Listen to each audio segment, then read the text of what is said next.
बिस्मिल्लाहिर्रहमानिर्रहीम। अस्सलाम वालेकुम दोस्तों, मैं हूं Usman Ali. Welcome to my channel. और आज की वीडियो के अंदर हम बात करेंगे कि क्या किसी भी बच्चे के नाम के ऊपर कोई प्रॉपर्टी जो है वो ट्रांसफ़र की जा सकती है। क्या बच्चा किसी प्रॉपर्टी को परचेज़ कर सकता है।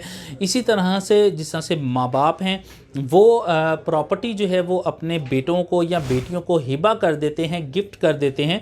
तो अगर उस सूरत के अंदर कोई नाबालग है, वो अभी जो है वो एज ऑफ मेजॉरिटी को नहीं पहुंचा है, तो क्या उसके नाम के ऊपर हिबा किया जा सकता है, गिफ्ट किया जा सकता है या नहीं।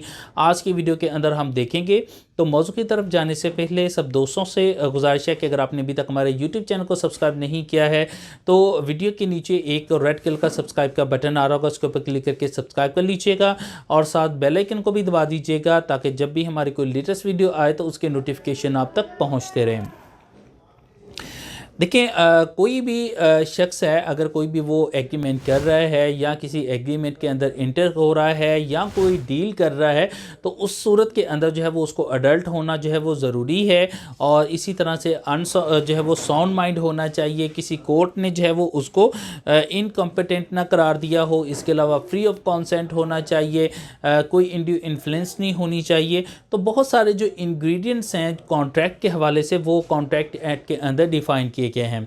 लेकिन अगर हम किसी प्रॉपर्टी जो है वो किसी बच्चे के नाम के ऊपर मुंतकिल करवाना चाहते हैं, तो या बच्चा जो है वो किसी प्रॉपर्टी को परचेज़ करना चाहता है तो वो थ्रू गार्डियन कर सकता है। जिस तरह से किसी भी बच्चे के नाम के ऊपर कोई प्रॉपर्टी मौजूद होती है और उसको सेल आउट करने की ज़रूरत पड़ती है या उसको लुक आफ्टर करने की ज़रूरत पड़ती है, तो उस सूरत के अंदर कोई भी जो है वो प्रॉपर्टी सेल आउट करनी है तो उसके लिए अदालत से बाकायदा परमिशन लेनी पड़ती है और गार्डियन को अपॉइंट करवाना पड़ता है। और गार्डियन जो होता है वो उस प्रॉपर्टी को सेल आउट कर सकता है। इसी तरह से जो कोई प्रॉपर्टी परचेज़ करनी है तो जो माइनर है वो थ्रू नेक्स्ट फ्रेंड कर सकता है। और नेक्स्ट फ्रेंड मीन्स गार्डियन, इसको आम ज़ुबान में हम कह देते हैं क्योंकि लीगली तौर के ऊपर इसके लिए जो टर्म यूज़ होती है वो नेक्स्ट फ्रेंड ही यूज़ होती है।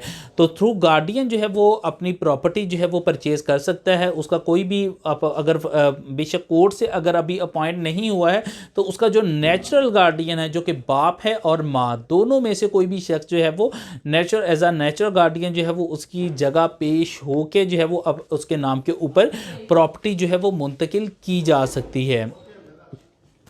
तो अगर इसी तरह से गिफ्ट की हम बात करें तो गिफ्ट के अंदर जो है वो बेसिक जो उसके असेंशियल्स हैं उसमें प्रपोजल और एक्सेप्टेंस जो है वो लाजमी जो है वो एक इंग्रेडिएंट है और ट्रांसफ़र ऑफ द पोजेशन है।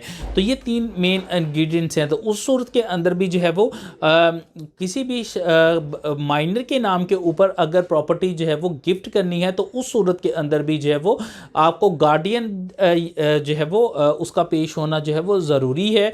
अगर बच्चा जो है वो इस कैपेबल नहीं है, वो साउंड माइंड नहीं है, तो थ्रू गार्डियन जो है वो की जा सकती है।